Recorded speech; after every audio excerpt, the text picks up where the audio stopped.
Honorable members, there have been enough reflections on Dr. B.R. Ambedkar. Leader of the opposition was very focused. I hope he was here. But it was a glorious moment for me as a member parliament in 1989 that it was during our tenure of 9th Lok Sabha that we could give the great man something that was long overdue, Bharat Ratna. Professor Manoj Jha.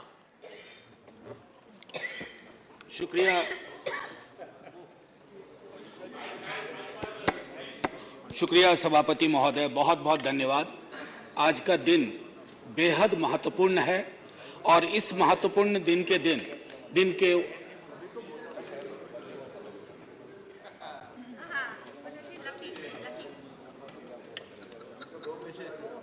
नहीं शुक्रिया madam मेरी शुभकामनाएं स्वीकार करें। मैं यहां से बोल रहा हूं, इधर मैं यहां से बोल रहा हूं। शुक्रिया, बहुत अच्छा अवसर है कि आप यहां आई हैं। कितनी खुशी हो रही है बता नहीं सकता। आज सुबह माननीय सभापति महोदय ने कहा था कि ह्यूमर वगैरह हमारी जिंदगी से चला गया, तो मुझे स्मरण है ये किताब, मैं एक ही किताब लेके आया हूं, ऐसी 5 किताबें हैं कॉन्स्टिट्यूएंट असेंबली डिबेट्स की। तो इसमें सर ऐसी 5 किताबें हैं कॉन्स्टिट्यूएंट असेंबली डिबेट्स। सो माननीय उपसभापति जी, एक मिनट प्लीज। माननीय उपसभापति जी, 75 कैसे बनाया जा रहा है मेरी समझ में नहीं आ रहा है, क्योंकि अगर हम कॉन्स्टिट्यूएंट असेंबली से 75 जोड़े तो 2021 में पूरा होता है, अगर आजादी से जोड़े तो 2022 में पूरा होता है, और अगर पहली लोकसभा से जोड़े तो वो 2027 में पूरा होता है। तो ये 75 की गणना कहां हुई, किस ज्योतिषी ने की मुझे नहीं पता। मेरे हिसाब से 75 नहीं है, लेकिन 75 वाली फील में अपनी बात रखूंगा। हां, तो माननीय उपसभापति जी, हुआ यूं कि सरोजिनी नायडू जी को बुलाया गया बोलने के लिए संभवतः 11 दिसंबर 1946 को।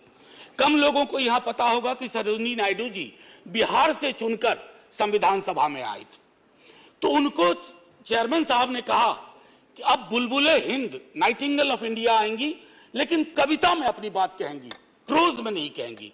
उन्हें थोड़ा बुरा लगा, मजाक में ही सही। उन्होंने कहा कि आपका अब ये व्यवहार, आपका ये कहना अनकॉन्स्टिट्यूशनल है। तो उन्होंने कहा नहीं, फिर भी सुनाना होगा।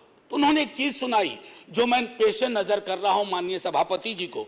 सुबह बड़ी बेसब्री से वो कह रहे थे कि ह्यूमर चला गया, तो उन्होंने सुनाया कि बुलबुल को गुल मुबारक, गुल को चमन मुबारक, रंगीन तबीयतों को रंगे सुखन मुबारक। तो ये मैं ये बता रहा हूं कि ये हमारा ध्येय था। अब सुबह चर्चा की, हमारे लीडर ऑफ द हाउस ने बड़ी खूबसूरत चर्चा की और जिक्र किया सर्वपल्ली राधाकृष्णन का। यहां है ठीक सामने सर्वपल्ली राधाकृष्णन। उन्होंने एक बात कही थी और मैं वो श्लोक पढ़ना चाहता हूं। मृदुना दारुणं हंति मृदुना हंत्य दारुणम, मृदुना दारुण हंति मृदुना हंत्य दारुणम, ना साध्यं मृदुना किंचित तस्मात् तीव्रतरं मृदु। इसका आशय यह है माननीय सभापति, उपसभापति जी, कि अग्रेशन से, अग्रेसिव बिहेवियर से आप चीजें हासिल नहीं कर सकते। इस देश में मेरे विद्वान साथियों ने उधर से उपलब्धियां गिनाई, हमारे कुछ विद्वान साथियों ने यहां से कमियां गिनाई। मैं दोनों के बीच में चुनौतियां गिनाना चाहता हूं। चुनौतियों की वजह से आज हम यहां हैं, और सिर्फ हम ही नहीं हैं, 140 करोड़ लोगों का यह भवन है, चाहे नया वाला हो या पुराना वाला हो।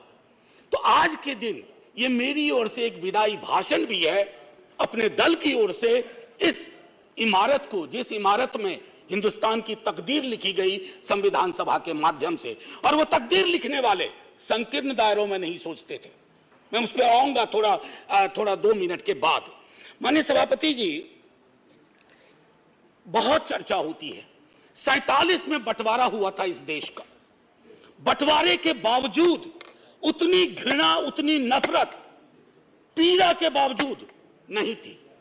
अभी हाल में एक रोमिला जी की किताब आई, वो कहती हैं बड़ी खूबसूरती से, Have we moved from integrated nationalism to segregated nationalism? क्या हम एकीकृत राष्ट्रवाद से एक विभाजित विखंडित राष्ट्रवाद की ओर बढ़ रहे हैं? क्योंकि यह इमारत, इसकी बुनियाद मेलजोल पे है। इसकी बुनियाद में बंटवारे के बावजूद बंटवारा नहीं हुआ।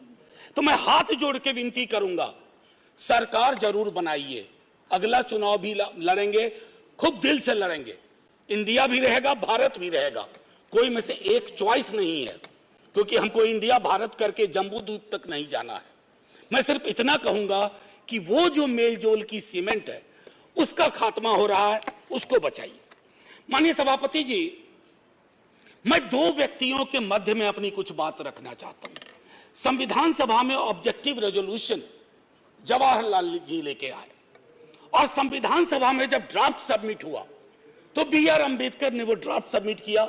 तो मैं सिर्फ कहता हूं, ऑब्जेक्टिव रेजोल्यूशन में बहुत सारी बातें थी, ये प्रस्तावना के बारे में, सॉवरेन डेमोक्रेटिक रिपब्लिक के बारे में काफी कुछ बोल चुके हैं, सॉवरेनिटी गिरवी ना चली जाए, मौलिक अधिकारों के बारे में।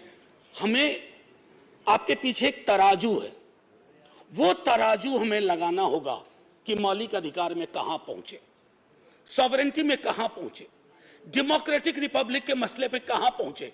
High flying words don't cover up our failures, let's not look for that. और एक मसला आया, उन्होंने एक जिक्र किया ओथ ऑफ टेनिस कोर्ट। माननीय सभापति जी, फ्रेंच रेवोल्यूशन के बाद जब बड़ी शिद्दत से लोग काम में लग गए अधिकारों पर बात करने के लिए, तो राजा को शुरू में परेशानी नहीं हुई, लेकिन राजा को लगा कि कुछ ऐसा कर रहे हैं जिससे खुराफात की बू आ रही है। उसने क्या किया, दरवाजे बंद करवा दिए। जिस हॉल में वो लोग बैठते थे वो चले गए दूसरे दरवाजे रूम में, उसको भी बंद करवा दिया। तो वो चले गए टेनिस कोर्ट में, सारी कार्रवाई पूरी की, उसको कहा oath of tennis court. Oath of tennis court का जिक्र जवाहरलाल जी ने इसलिए किया था कि हमारे अंदर वो जज्बा हो, इमारत बनाने बिगाड़ने से इबारतें नहीं बदलनी चाहिए। हमारा जज्बा वही होना चाहिए जो ओथ ऑफ टेनिस कोर्ट में जवाहरलाल जी, हमारे फर्स्ट प्राइम मिनिस्टर, ने कहा। अब आते हैं कि बाबा साहब भीमराव अंबेडकर जी ने क्या कहा। माननीय सभापति जी, आप जिस इलाके से आती हैं, मैं जिस इलाके से आता हूं, वहां ये बातें बड़ी प्रबल है। आजादी का मूल्यांकन होगा तो इस आधार पर होगा कि राजनीतिक आजादी, सामाजिक आर्थिक आजादी में कितनी तब्दील हुई, अगर नहीं हुई तो क्यों नहीं हुई। उन्होंने कहा था कि एक दिन एक ज्वालामुखी बन जाएगा, और मैं उस ज्वालामुखी को बनते देख रहा हूं।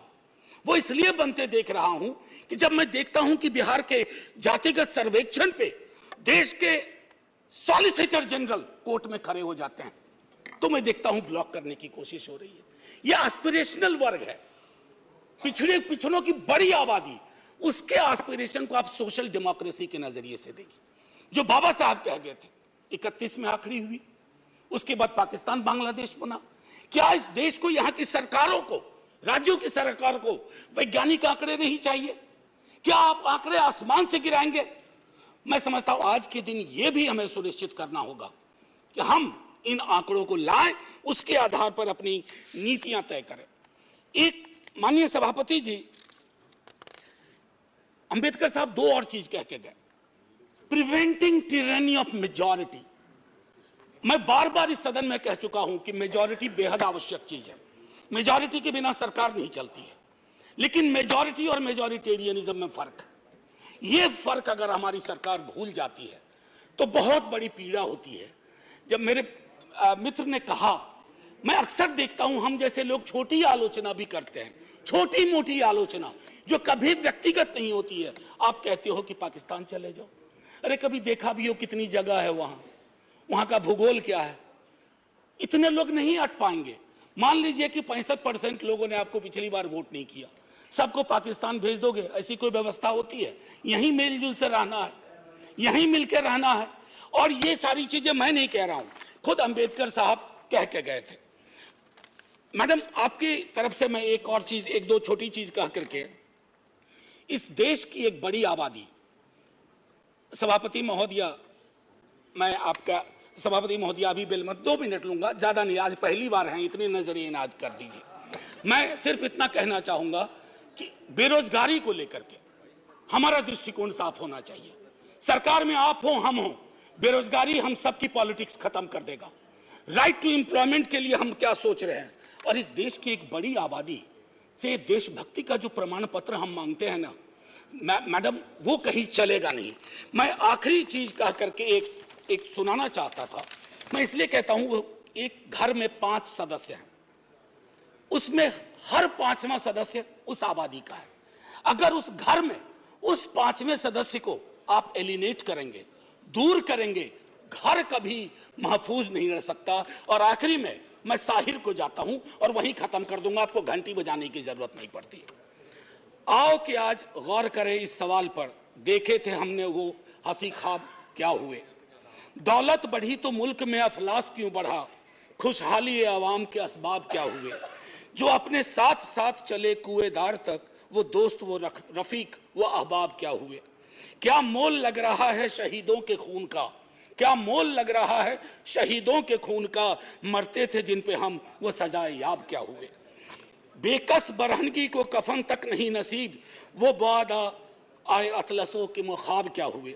जमहूरियत नवाज बशर दोस्त अमन ख्वाह, खुद को जो खुद दिए थे वो अलकाब क्या हुए। मजहब का रोग आज भी क्यों लाइलाज है, मजहब का रोग आज भी क्यों लाइलाज है, वो नुस्खा हाय नादिर नायाब क्या हुए।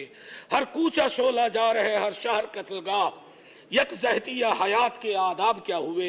सहराए तीरगी में भटकती है जिंदगी, उभरे थे जो उफक पे वो माताब क्या हुए। मुजरिम हूं अगर मैं तो गुनहगार तुम भी हो, मुजरिम हूं अगर मैं तो गुनहगार तुम भी हो, ए रहबराने कौम खताकार तुम भी हो। Jai Hind ma'am, and salute to all the freedom fighters. संविधान सभा के उन तमाम लोगों को, और मैं चाहूंगा कि सेंगोल के बगल में एक बड़ी आकृति में इनकी तस्वीरें वहां लगाई जाएं और हमें प्रेरणा देते रहें। जय हिंद। धन्यवाद। श्री वीरेंद्र प्रसाद वैश्य।